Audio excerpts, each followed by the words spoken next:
Sisi spending 2 years in tenure or in office, and they were celebrating with it also the achievements. They were also remembering the challenges that Egypt overcame, and they are remembering all the challenges that are laying ahead in the coming years.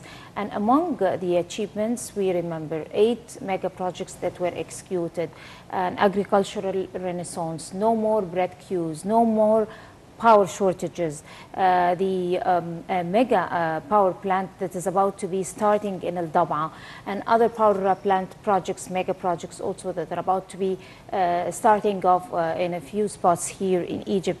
And on that very important spot, we're very delighted to have with us Dr. Amr Mohsen, renewable energy expert. He's going to tell us about how Egypt have come, or Egypt have come a long way, of course, in the energy medium, but also he's going to talk to us how Egypt have been coming and where is it leading, the coming decade or so. He's going to be talking to us in detail about the energy element or the energy issue, and how are we supposed to be taking a leap in that particular mega project in El Dab'a, and a lot more about energy. Good morning, Dr. Mohsen. Good morning. A very good morning to you, sir. Thank you. As Dina said, we are going to tackle the energy issue in detail, but let's first focus on this issue from a panoramic view. I mean, if the energy problem or crisis phenomenal, international, I mean, it's not only related to Egypt. The whole world is going to suffer an energy crisis if we, I mean here with the pronoun we, the planet. Yes. If we do not find alternative solutions. Can we just, in brief, talk about the energy crisis internationally or globally? Yes. Well, you're absolutely right.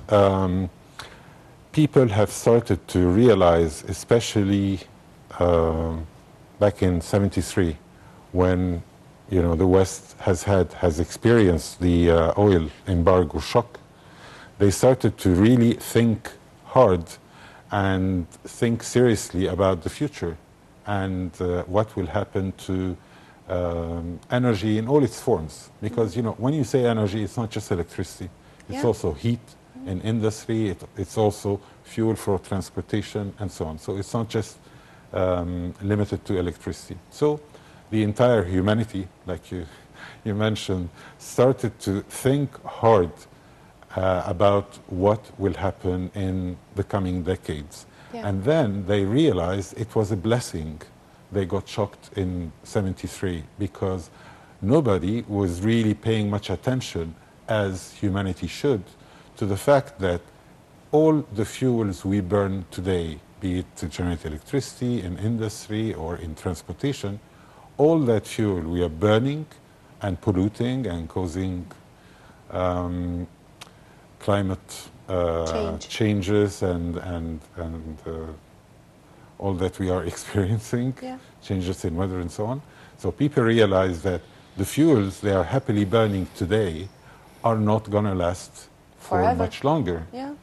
And people started then to quantify, and they realized that the most optimistic estimates of how much reserves do we still have on the planet globally for all the different fuels, natural gas, oil, coal, even uranium.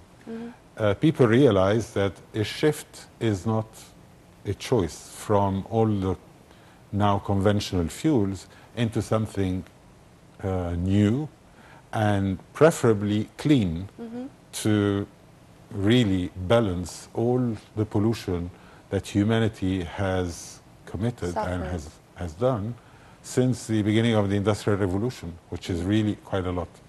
So people realized that the shift from burning fossil fuels into something else is not a choice, is mandatory, is going to happen because we'll simply run out. If we continue to insist to burn and burn and burn more, then it will simply run out. So the reaction then of different interest groups has been different. to the fact that people realize the shift is mandatory. So we find, for example, countries that are also the most polluters, like the US and China.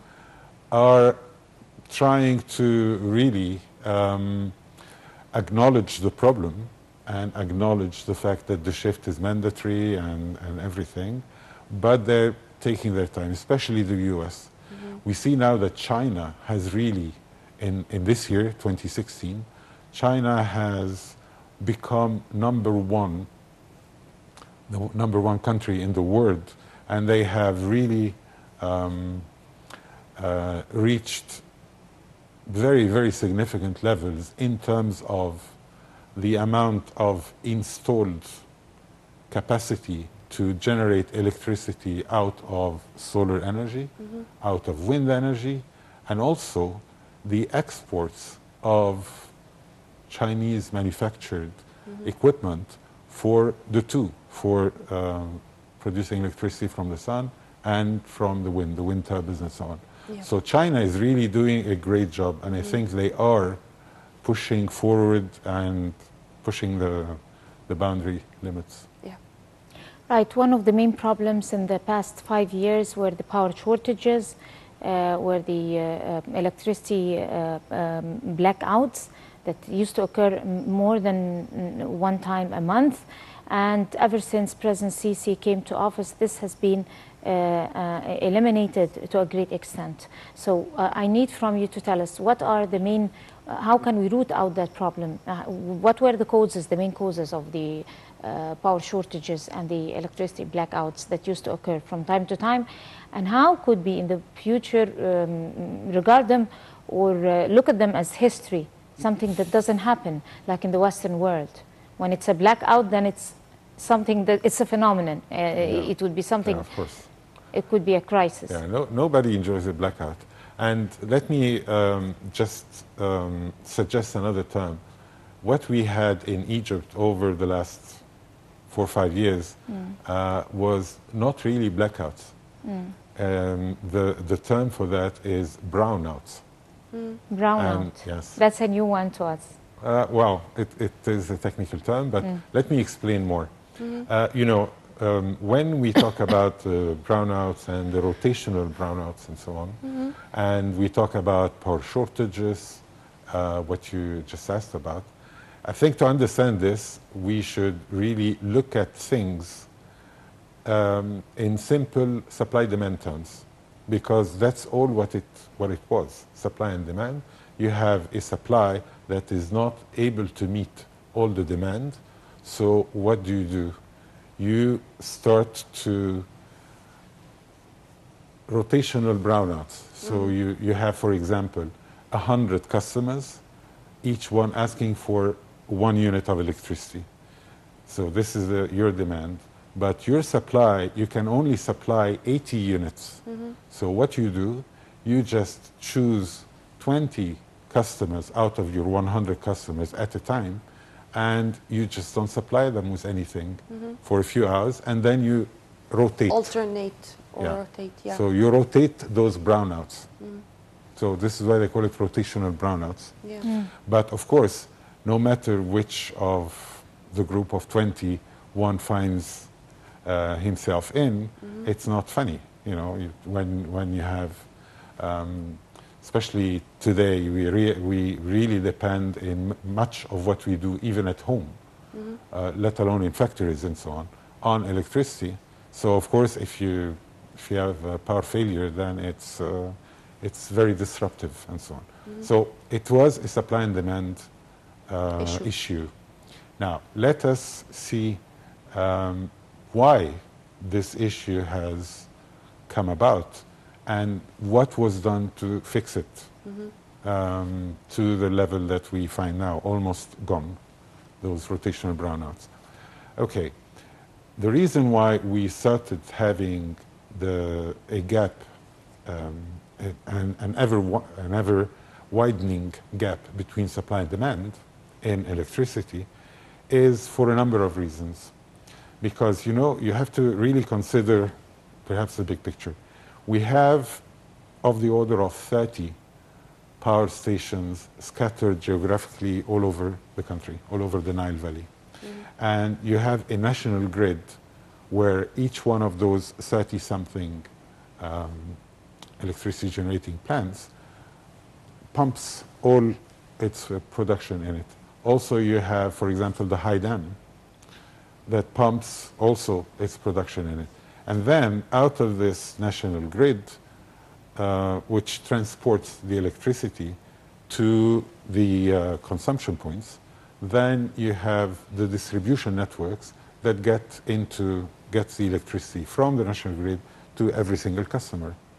So when you look at the chain, you see that we started having a gap between supply and demand for a number of reasons. First of all, we did not have sufficient power plants to keep up with the development and the growth of the demand.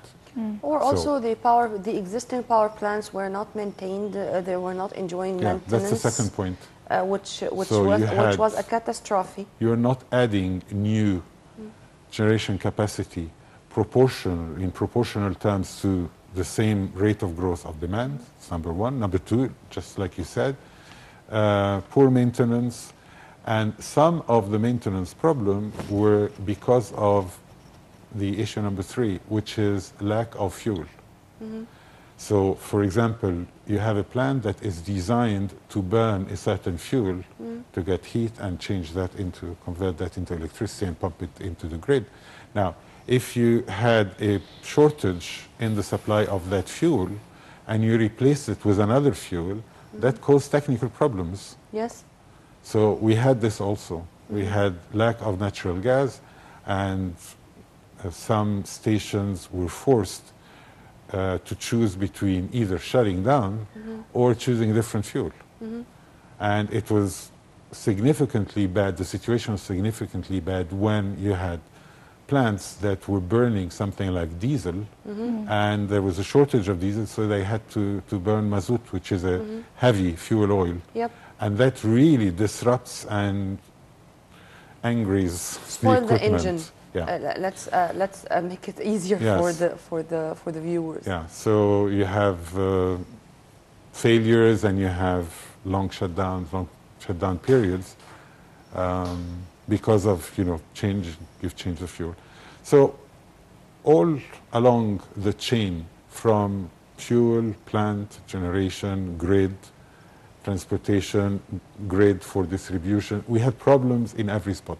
For example, in the transportation grid, every electricity transportation grid in the world has losses, meaning that you put at the beginning 100 units of electricity, you shall never get at the end, at the other side, your same 100 units. You're bound to lose some. But your losses, of course, depend on many parameters. Factors. But your losses should be within 2, 3, 4, maximum 5%. Because of some problems, we had much larger losses. So even with the shortage of fuel, the technical problems, keeping the plants up and running, and the transportation grid having losses, and so on, that all of that helped increase the gap and widen the gap between supply and demand. And this is why we started seeing rotational brownouts coming much longer and much more frequently. So that was a problem. Now, how this was solved? Right. People have worked on all the items we mentioned, really. They worked on all levels, you mean? Yes. Yeah. They Right. worked on reducing the losses in the transportation grid. Right. Let's talk, if you can allow me, let's talk about the mega project that Egypt is fueling its energy to be able to launch in the coming 10 years. We have Al Daba, and we have other, to my knowledge, other also important projects that are being affected here in Egypt. So if you can tell us the importance of those mega projects and what would you be expecting in the coming, for example, 5 years to be taking place? Yeah, well, okay, 5 years is too short a span. And Still let too me short. give you, yeah, let Are me we give you an talking example 15 why years, 5 years is too short. You mentioned one of the items you just talked about now is the nuclear power plants in Al Daba.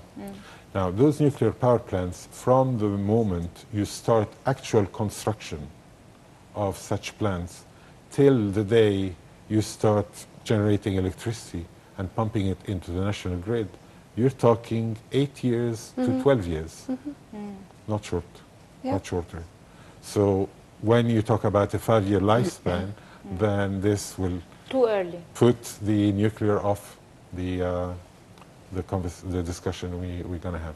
So I would suggest we look at 2030, for example. 20? 2030. 2030. Yeah. Just like the president said, he said 2035. He was talking Yeah. like around something like that. And we talked a few minutes earlier about the widening gap between supply and demand, which the government has succeeded in mending and bridging and so on. So we saw one of the very, very big additions in this, on the supply side was the 3 famous power plants that were bought from a German manufacturer. This was And- my coming question, sir. Yes. President Abdel Fattah al-Sisi was very much keen to use our partnership or our good historic relations with Germany, with a high-profile high-tech company from Germany, and President al-Sisi himself was keen and is keen to meet with the CEO of this company Yeah. from now and then. I mean, every just every 3 months or maybe less. He is keen to tackle the issue himself and to know all the developments of the activities of this company here in Egypt. In addition, of course, to the meetings of Mohammed Shakir al-Marqabi, our Minister of Electricity and Renewable Energy, with the CEO of this German company. First, the choice of Germany. I mean, to apply this here in Egypt. Second, how do you see the importance of having our calibers, our Egyptian calibers, to be trained and well educated enough to be able to run those facilities after they are accomplished? I mean, we are not going to be all the time dependent on others. We can exchange experiences, but we should depend on our calibers, if you permit me to say so. Yeah, I absolutely agree with you. And I'm glad you raised that point because it fits pretty much in the vision for 2030. Because we said at the beginning of our conversation that fossil fuels are on the go. Yeah. They will disappear sooner than everybody expects. And we are bound to shift. Now, the 3 power plants that we talked about, that we got from that German company, and that, you know, you raised the point about the caliber and so on, those plants are designed to generate electricity through burning natural gas. So it's not something that is truly sustainable if, you know, we really talk sustainability. And you mentioned that we perhaps ought to start depending on our own human resources, on our own intellect, on our own manpower, to develop our own resources to generate electricity. So if you combine all those elements together, that, you know, the shift to clean renewable energy is mandatory. We are already importing natural gas to burn in those 3 plants and other plants that burn natural gas, which is more than 80% of the plants for electricity generation that we have in Egypt. And the fact that we need to develop our own, you know, resources ourselves, combat unemployment, and so on. So we need really a multifaceted solution, and that would tie in very much with our developing our own resources in clean renewable energy. So perhaps, you know, if you allow me, just to give you an idea of how much resources we have in wind and in sun, for example. In wind, the Danes have started a study to assess how much electricity can be produced from the wind energy resources of Egypt. And they did this, and they continued for something like 15 years of continuous measurements, because you need to properly assess the wind resources of any location. You need to measure for at least 12 continuous years. So they did that for over 15 years. So I'm mentioning this to say that the reliability of their conclusion is, in my opinion, very high. So they assessed that only in one location in Egypt, which is the western coast of the Gulf of Suez. So from Za'afaran, from Suez in the north till Hurghada, if you like, we have a wind resource of 20,000 megawatts of electricity. Now, if you go back just to fit the scale in the mind of everybody, the three huge power plants that we got from Germany, each one is 4,800 megawatts, so the three are 14,400 megawatts. So we have 20,000 of wind. We've developed so far, we've imported from Denmark, from Spain, from Germany, some wind turbines. But all what we have developed so far is of the order of, say, 3% of that resource, which is too small, really. Yeah. So I think that, you know, it's not very difficult to start producing our own wind turbines here in Egypt and to start developing this wind resource, which is really humongous and will solve a lot of problems and so on. So 20,000 megawatts in this location only for wind. Now, if you look at the sun resources, that's a different ballgame altogether. Because, again, studies were done, again, through measurements on the ground. And this was done by the Germans, and it was called Solar Mission, and it started in the late 1990s. And, okay, you need to measure 12 continuous years for assessing the wind resource. For the sun, you only need a couple of years. So they did that for, during that Solar Mission study to assess the sun resources of Egypt. They did measure for at least 5 years, and they also had lots of satellite data and so on. Anyway, to cut a long story short, they came up with a number, like the Danes did for the wind. The Germans came up with a number for the Egyptian solar resources. They simply said, okay, if you take the map of Egypt and you eliminate everywhere you cannot build a plant. So this means that the whole Nile Valley, from Aswan to Alexandria, all delta, everything, you're not going to build a plant there. So you just take it off the map. You look at Sinai. South Sinai is full of mountains, very steep mountains. So you just take that off. The eastern desert, you have along the coast of the Red Sea, you have parallel to the Red Sea, you have also mountains. A mountain chain of steep mountains. Chain of mountains, yeah. So just take it off. You look at the western desert and you find that you have the Qattara Depression, which is not really suitable, so you just take it out. Then you have huge areas in the western desert where you have moving sand dunes that move with the wind. And this situation has been there for hundreds of thousands, if not millions of years. So you're not going to build a plant there, so you just take it off. And you're then left with an area which is probably 10% of the area of Egypt. So if you build a plant over that 10%, plant that would convert the heat of the Egyptian sun into electricity, the amount of electricity you will generate is equivalent to the demand for electricity of humanity, of the whole globe, 6 times over. Where is the location? I'm sorry? Where is the location? In that 10% left, which would be Out of all those primarily, primarily in the Western desert, yeah, but where it is really suitable. So,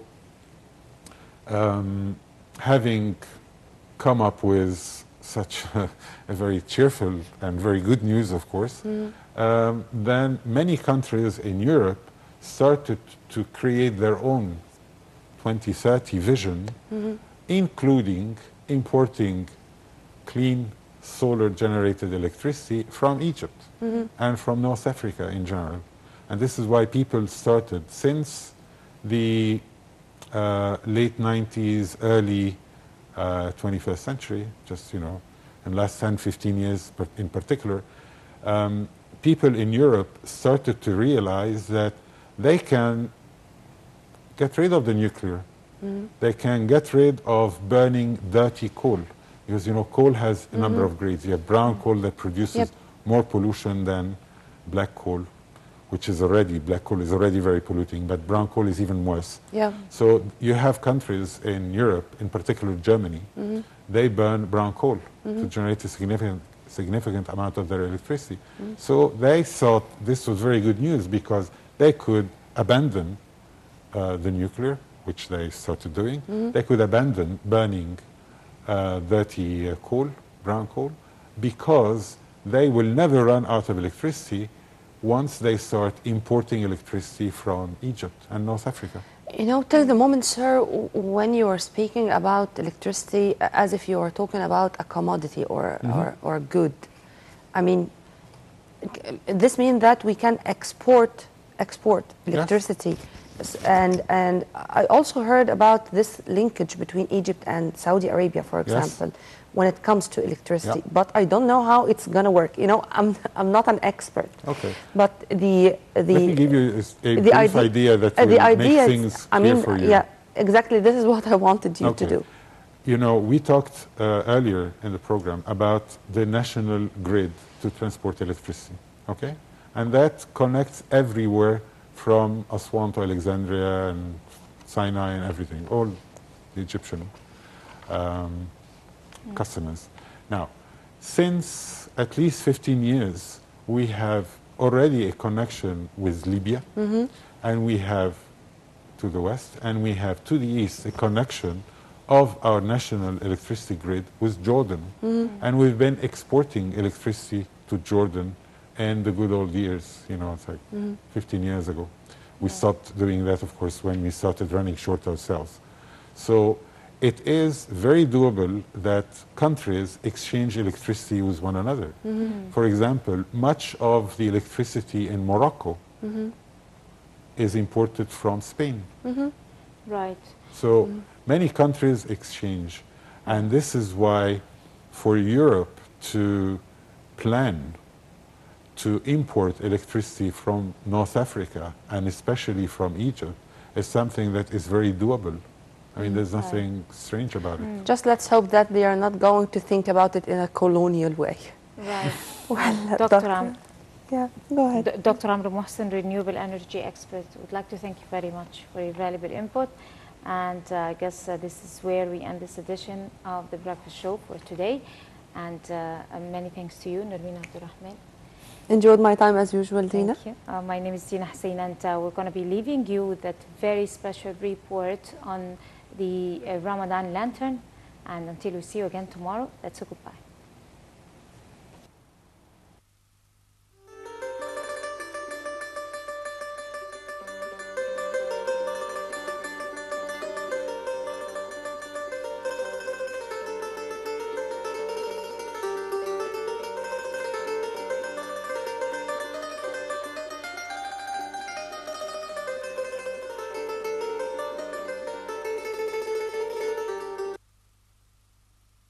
Ramadan is the main ritual for all Muslims around the world, but for Egyptians, it has a distinctively magical taste in its appearance. Today, we'll be seeing how lanterns light up Cairo streets all through the holy month of Ramadan.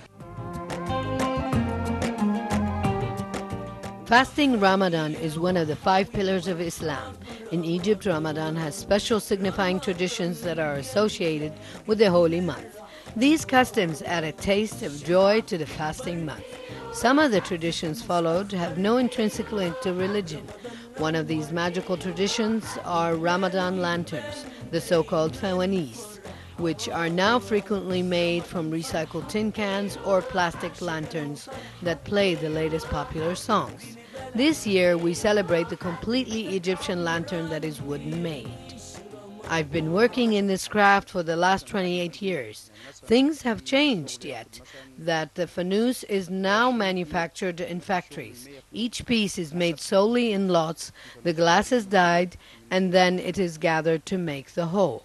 Lanterns and lamps of various kinds, hues, and degrees of brightness have always been special to Egyptians. Many stories of the origin of lanterns have been told. My grandfathers were among the founders of the production of lanterns in Egypt. Lanterns were first created to receive the first Muslim Khalifa al-Mu'izz al-Din al-Fatimi as he entered Egypt. People first received him with a candle inside a box, and then it developed into a lantern that transcended into the one we have today. Regardless of the validity of these stories, the fanus remains a very unique symbol of Ramadan in Egypt. It has passed from generation to generation and is today associated with children. Its popular image is children playing out in the streets during Ramadan, joyfully singing with their fawanis and singing a nonsense rhyme in colloquial Arabic saying wahawi ya wahawi. We come here to buy fawanis for the kids every year, as this area has authentic fawanis that are cheaper. Children are happy to have a lantern for Ramadan to sing while swinging. Fawanis makers are usually craftsmen who work for months to produce large amounts of fawanis to meet the demands of the market. Egyptians have a keen sense of their heritage as well as their traditional local crafts. This is Abida Gindi from Old Cairo.